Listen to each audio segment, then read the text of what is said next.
Hello everyone, welcome back to my YouTube channel. So one of the topics which have been demanded by so many students is qualities of a good leader. I have already covered a lot of leadership theories. So let's discuss a quality of good leader. If you have worked with a bad leader, you likely already have an answer to why good leadership matter.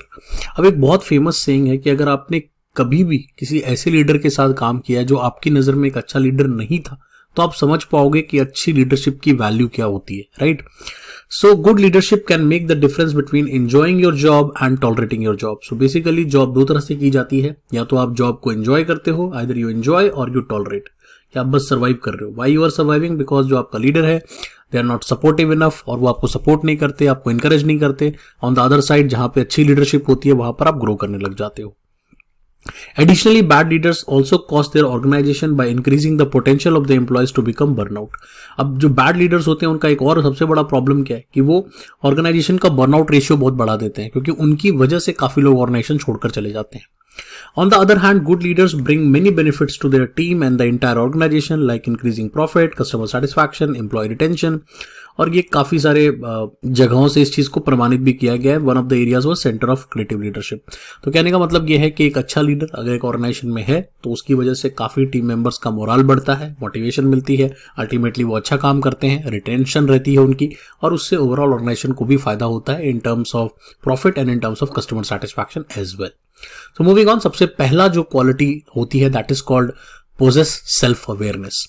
One of the most important quality of a good leader is self-awareness. सबसे ज्यादा जो जरूरी किसी भी leader के लिए है वो है self-awareness. self-awareness का मतलब क्या होता है कि उन्हें constantly ये पता होता है that how they are acting, वो क्या कर रहे हैं, what they are saying, वो क्या बोल रहे हैं, and what message their non-verbal communication is sending. तो उनके जो non-verbal gestures होते हैं वो भी क्या मैसेजेस दे रहे हैं वो उन पर भी ध्यान देते हैं. तो they are more very self aware कि अगर हम ऐसा करेंगे तो इसका रिएक्शन ये हो सकता है, इसका जो आउटकम है वो ऐसा हो सकता है, या उसके कंसिक्वेंस क्या हो सकता है वो उनको पता होता है.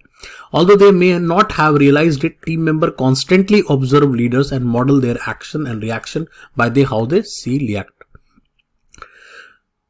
सी the leader react. So basically जितने भी आपके फॉलोअर्स होते हैं, जो आपके टीम मेंबर्स होते हैं, वो कॉन्स्टेंटली इस चीज को ऑब्जर्व करते रहते हैं कि लीडर किस तरह से रिएक्ट करेगा, राइट? आपके एक्शंस पे, आपके रिएक्शंस पे उनका लगातार ध्यान रहता है. और that is the reason why अगर वो अच्छा है तो वो उसको भी इनहेरिट करते हैं, और अगर वो बुरा है तो वो उसको भी इनहेरिट कर सकते हैं, राइट? तो employee will look at the leader for the formal and informal guidance. तो हमेशा जो आपके जो एम्प्लॉयज हैं, आपके जो फॉलोअर्स हैं, वो कहीं ना कहीं आपसे फॉर्मल और इनफॉर्मल दोनों लेवल की गाइडेंस कहीं ना कहीं ढूंढते हैं. एंड प्लस आप ये भी देखते हैं कि how do you react to a change और अ स्ट्रेसफुल सिचुएशन. तो कभी भी स्ट्रेस होगा, कभी भी अनसर्टेनिटी होगी ऑर्गेनाइजेशन में, तो एज अ लीडर आप कैसे रिएक्ट कर रहे हो ये भी कहीं ना कहीं लोगों का बहुत ज्यादा इस चीज पर ध्यान रहता है. तो इट इज वेरी इंपॉर्टेंट कि आपको अपने बारे में पता हो. Self awareness is the first quality. Second important quality is garner credibility. अब ये क्या चीज है कि one of the research which was done by Kouzes and Posner, उन्होंने ये कहा था कि क्रेडिबिलिटी बहुत इंपॉर्टेंट है फॉर अ गुड लीडर. और ये होता क्या है? It is the ability to be trusted. एक अच्छे लीडर में लोगों का भरोसा होना, ट्रस्ट होना बहुत इंपॉर्टेंट है. And it is one of the most important characteristic of a good leader. एक अच्छे लीडर के काफी अच्छे कैरेक्टरिस्टिक में, काफी इंपॉर्टेंट कैरेक्टरिस्टिक्स में ये आता है. Leader gain credibility and team members trust by doing what they से एंड दे विल डू. तो ऑब्वियसली जो टीम मेंबर का आप ट्रस्ट कैसे जीतते हो? बेस्ड ऑन कि आप क्या कहते हो और आप क्या करते हो. क्या दोनों में डिफरेंस तो नहीं है? अगर दोनों में सिमिलैरिटी होगी आपके वर्ड्स और एक्शन में, तो कहीं ना कहीं लोग आप में ट्रस्ट करने लग जाएंगे कि भाई ये बंदा जो कहता है वही ये काम करके दिखाता है, राइट? गैलप ने एक रिपोर्ट दी थी जिसमें उन्होंने कहा था employees who don't trust their leaders are more likely to leave the organisation. तो ऑब्वियसली जहां पर भी एम्प्लॉयज जो हैं वो अपने लीडर्स पे ट्रस्ट नहीं करते तो वो ऑर्गेनाइजेशन को छोड़ के चले जाते हैं, and quit the organisation, which is never good for any organisation, right? On the other side जहां पर ये ट्रस्ट फैक्टर होता है तो ये लोग लीडर जो होते हैं वो आपके कल्चर में भी ट्रस्ट जनरेट करा देते हैं. ये आपके टॉप मैनेजमेंट के एक्शंस में भी लोगों का भरोसा जताते हैं. तो कहने का मतलब ये कि एम्प्लॉयज जो है वो लीडर के चश्मे से कहीं ना कहीं ऑर्गेनाइजेशन को देखने लग जाता है. तो वेरी इंपॉर्टेंट कि आपकी क्रेडिबिलिटी स्ट्रांग हो, आपका ट्रस्ट फैक्टर इंपॉर्टेंट हो. Moving on to the third one, that is focus on the relationship building. अब early management researcher assume that the most important element of the workplace is work itself. अब initially जितने भी theories आई थी, scientific management, administrative theory, सभी ने, classical theory, ये सभी theory ने कहीं ना कहीं ये कहा कि वर्क ही सबसे ज्यादा इंपॉर्टेंट है at the work place, and that's why बहुत ही कम स्टडीज ऐसी थी जिन्होंने कहीं ना कहीं ह्यूमन एलिमेंट्स पे कोई भी चीज को स्टडी किया। अगर आपको याद होगा, Elton Mayo was the first one जिन्होंने ह्यूमन एलिमेंट के बारे में सोचा और उसको ह्यूमन रिलेशनशिप के थ्रू लाने की कोशिश की। बट धीरे धीरे कॉन्टेम्परेरी लीडरशिप थ्योरीज आई और उन्होंने भी यही बात कही कि एक होलिस्टिक अप्रोच होना बहुत जरूरी है, जहां पे काम भी एलिमेंट इंपॉर्टेंट है but human elements are also important, and that is why it is important to have good relationship with the team members. तो एक बहुत इंपॉर्टेंट एस्पेक्ट लीडर का ये होता है कि एज ए ह्यूमन बींग जो आपके एम्प्लॉयज हैं वो सिर्फ आपके ऑर्गेनाइजेशन का हिस्सा नहीं है, आपके ऑर्गेनाइजेशन में सिर्फ काम नहीं करते, आपको कहीं ना कहीं उनके साथ एक एक्सेलेंट रिलेशनशिप बना के रखना चाहिए सो दैट कि वो आपके हर ऑर्गेनाइजेशन के हर एरियाज में कंट्रीब्यूट कर पाए, राइट। तो कहीं ना कहीं चाहे आप फॉर्मल लेवल पे उसको बिल्ड करो, चाहे आप इनफॉर्मल लेवल पे उसको बिल्ड करो, but you try to build और keep a balance between formal and informal, right. Moving on to the fourth one, that is having a bias for action. There are some leader who talk a good game but never do anything other than talking. अब कुछ leaders ऐसे होते हैं जो सिर्फ बातें ही करते हैं और काम कुछ नहीं करते, right. So that is not the good way. एक अच्छा लीडर वो होता है जो कि जो बातें करता है उसको वो करके दिखाता है, and that is the reason why लोगों उनका हमेशा एक बायस होता है टुवर्ड्स एक्शन। इनफैक्ट कुछ लीडर्स तो ऐसे भी होते हैं जो इतनी बातें भी नहीं करते और सीधा एक्शन हो जाता है, right. So leaders with a bias of action do not freeze in times of uncertainty। Obviously जिनका एक्शन की तरफ थोड़ा सा बायसनेस होगा वो कभी घबराएंगे नहीं, अनसर्टेनिटी में परेशान नहीं होंगे और कहीं ना कहीं एक रिजल्ट लाने की कोशिश करेंगे, एक आउटकम लाने की कोशिश करेंगे अपने काम का, right. They courageously decide and act and hold themselves accountable for the decisions and actions। So obviously एक अच्छा लीडर वो है जो अपने एक्शंस के लिए कि जो भी कंसिक्वेंसेज हो, राइट, कभी कभी कंसिक्वेंस पॉजिटिव हो सकता है, कई बार नेगेटिव हो सकता है, बट कहीं ना कहीं वो उस चीज की रिस्पॉन्सिबिलिटी लेता है और कहीं ना कहीं वो उसको करेजियसली एक्सेप्ट करता है कि यस जो भी हमने किया वो सही किया, गलत किया, बट मैं उसकी रिस्पॉन्सिबिलिटी लेता हूं, राइट। तो एक एक्शन की तरफ उनका बायसनेस होता है। Moving on to the fifth one, exhibit humility. अब ह्यूमिलिटी एक बहुत मिसअंडरस्टूड वर्ड है, राइट। क्यों, अभी मैं आपको समझाता हूं। Individuals who have humility tend not to be overly proud of their work and accomplishment but do not believe that they are better than others. अब ह्यूमिलिटी का मतलब कहीं ना कहीं वो लोग होते हैं जो अपने काम के लिए थोड़ा सा प्राउड फीलिंग रखते हैं, और इसमें कोई बुराई नहीं है। अगर आपने कुछ अच्छा अचीव किया है तो अपने आप में भरोसा दिखाना, अपने काम के लिए प्राउड फील करना, अपनी अकम्प्लिशमेंट पे खुश होना, इसमें कोई बुराई नहीं है। The only problem with humility is कि वो एरोगेंस में तब कन्वर्ट होता है जब आप अपने आप को दूसरों से बेहतर मानने लग जाते हो और आपको लगता है कि आपको ही सब कुछ आता है और बाकी लोगों को कुछ नहीं आता। In other words, humility is not thinking less of ourselves but thinking of ourselves less and others more. तो बहुत सिंपल सा अगर इसको समझाने की कोशिश करूं मैं तो उस ह्यूमिलिटी का मतलब ये कि आप अपने बारे में कम सोचो और दूसरों के बारे में थोड़ा ज्यादा सोचो। Humble leaders are not likely to take credit of others work. सबसे इंपॉर्टेंट पार्ट कि जब आप एज अ लीडर काम करते हो तो आपको दूसरों के काम का क्रेडिट कभी नहीं लेना चाहिए, बल्कि हमेशा उनको क्रेडिट देना चाहिए। उनको बोलना चाहिए कि भाई आपने अच्छा काम किया, आपके कंट्रीब्यूशन से हम यहाँ तक पहुंच पाए हैं और आगे भी हम जाएंगे तो आपके कंट्रीब्यूशन से ही जाएंगे। तो इट इज वेरी इंपॉर्टेंट कि अगर ये क्रेडिबिलिटी आप लोगों को देते हो, वो क्रेडिट देते हो आप लोगों को उनके काम का, तो वो बहुत खुश हो जाते हैं। So by focusing more on others and then themselves, humble leader gains the trust of the followers as well। अब बहुत इंपॉर्टेंट पॉइंट, इससे क्या फायदा हो जाता है, वो ये हो जाता है कि आप जब दूसरों को क्रेडिट देते हो तो सिर्फ उससे आप में लोगों का भरोसा भी बढ़ता है कि ये जो लीडर है ये सिर्फ अपने बारे में नहीं सोचता, हमारे बारे में भी सोचता है, और ये भी सोचता है कि अगर मैं ग्रो करूं तो मेरी टीम भी ग्रो करे, right. So moving on to the next one and that is called empowering the team.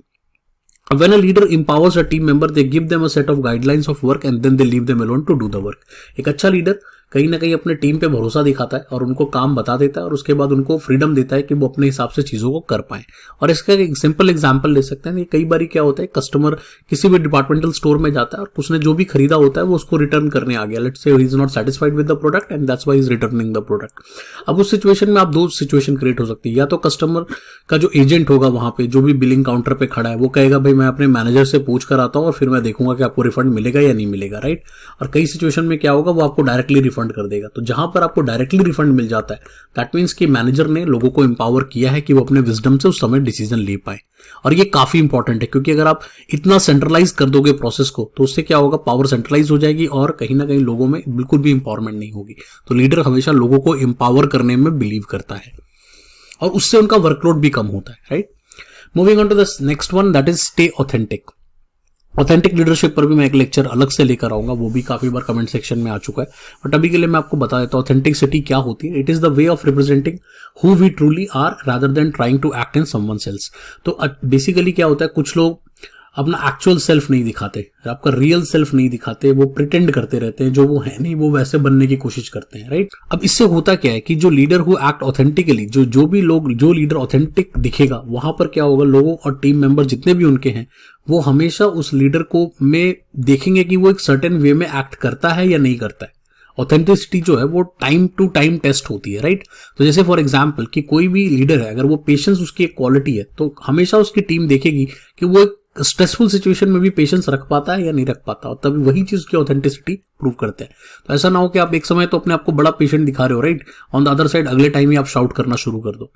तो ऑथेंटिक होने से क्या होगा, ऑब्वियसली लोगों का ट्रस्ट बनेगा और टीम मेंबर्स हमेशा आपके साथ काम करना चाहेंगे। Next is presenting yourself as a constant and consistent. अब एक और इंपॉर्टेंट पार्ट है जो कि एक लीडर का, दैट इज गुड कम्युनिकेशन। एक अच्छा कम्युनिकेटर होने की वजह से आप अगर देखोगे, रिसर्च स्टडीज ने भी इसको कहा है कि 18% of the employees find their manager biggest weakness to be bad communication. कई बार लीडर्स बहुत अच्छे होते हैं बट वो अपनी, कहते हैं ना, अपनी बातों को सही तरह से कम्युनिकेट नहीं कर पाते। तो it is very very important कि आप अपनी बातों को कम्युनिकेट करो और लोगों को बताओ, और एक कंसिस्टेंट रखो अपनी कम्युनिकेशन को। ऐसा ना हो कि आप आज कुछ बोलो कल कुछ बोलो, और अगर कंसिस्टेंसी होगी नहीं, और ये हमेशा याद रखना कि फॉलोअर कहीं ना कहीं हमेशा आपको फॉलो कर रहा है, वो आपके एक्शन रिएक्शन को देख रहा है। तो ऐसा नहीं हो सकता कि वो आज आपको ऑब्जर्व करेगा और कल नहीं करेगा, वो हमेशा आपको ऑब्जर्व करेगा। सो दैट इज वाई कहीं ना कहीं वो एक्सपेक्ट करता है कि जो आपका कम्युनिकेशन है या जो आपका बिहेवियर है वो कहीं ना कहीं कंसिस्टेंट रहेगा, कॉन्स्टेंट रहेगा over a period of time. Moving on to the next one, and that is role model for followers. अब बहुत सारे ऐसे लीडर्स हैं जिनको लोग बहुत ज्यादा फॉलो करते हैं, उनकी बातों को सुनते हैं, उनकी बातों से मोटिवेट हो जाते हैं, उनमें एक करिश्मा होता है। बिकॉज लीडर्स हमेशा जो भी मैसेज या कुछ भी कर रहे होते हैं वो कहीं ना कहीं ये जानते हैं कि मेरे कुछ भी करने से, मेरे एक्शन लेने से कुछ ना कुछ लोगों पर उसका रिएक्शन होगा। और अगर आप देखोगे काफी सारे जैसे स्पोर्ट्स पर्सन है या काफी सारे फिल्म स्टार्स हैं, वो भी इस बात को समझते हैं, उस रिस्पॉन्सिबिलिटी को, कि लोग मुझे फॉलो करते हैं और मेरी फॉलोइंग की वजह से अगर कुछ गलत करूंगा तो उससे लोग भी उस चीज को गलत करने लग जाएंगे, राइट। तो ये बहुत इंपॉर्टेंट है कि एज अ गुड लीडर आप अवेयर हो इस बात से कि आप जो भी करोगे उसको कहीं ना कहीं लोग ट्रेंड की तरह फॉलो करने लग जाएंगे। तो इट इज वेरी इंपॉर्टेंट कि आप अच्छी एग्जाम्पल्स सेट करो, राइट। तो और जब आपको लोग देखेंगे कि आप उस काम को कर रहे हो, right, you are showing a management by example, right, you are doing it, leading by example, तो होगा क्या, लोगों में भी वो चीज आनी शुरू हो जाएगी। तो जैसा आप करोगे वैसा ही लोग भी करेंगे। And the last one is be fully present. That means as a leader आप ऐसा नहीं कर सकते कि जब क्रिटिकल सिचुएशन हुआ तो आपने ऑर्गेनाइजेशन की टास्क को छोड़ दिया। रादर देन एक अच्छा लीडर वो होता है जो कि फुल्ली प्रेजेंट होता है हमेशा, ही इज अवेयर कि what is going around in the organisation. क्योंकि एक बात याद रखो, एक लीडर को हर टीम मेंबर्स अपनी अपनी बात सुना रहे होते हैं, तो उसके लिए भी कई बार मैनेज करना मुश्किल हो जाता है। तो लीडर के लिए एक अच्छा इंपॉर्टेंट पार्ट ये है कि वो कहीं ना कहीं हर टीम को थोड़ा थोड़ा टाइम दे, जिससे कि वो इतना डिस्ट्रैक्टेड ना हो जाए, किसी एक टीम की तरफ ज्यादा बायस्ड ना हो जाए, और फुल अटेंशन उसका मिले हर टीम मेंबर को। कहीं ना कहीं ये फीलिंग आनी चाहिए। When the leader are present, they demonstrate the value to the team members. और obviously अगर आप present रहोगे तो आप organization की values को communicate कर सकते हो।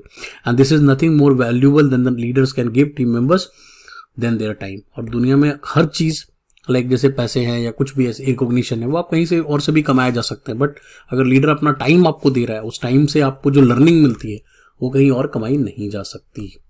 सो आई होप कि आपको ये समझ में आ गया हो the whole topic that what are the different qualities of a good leader.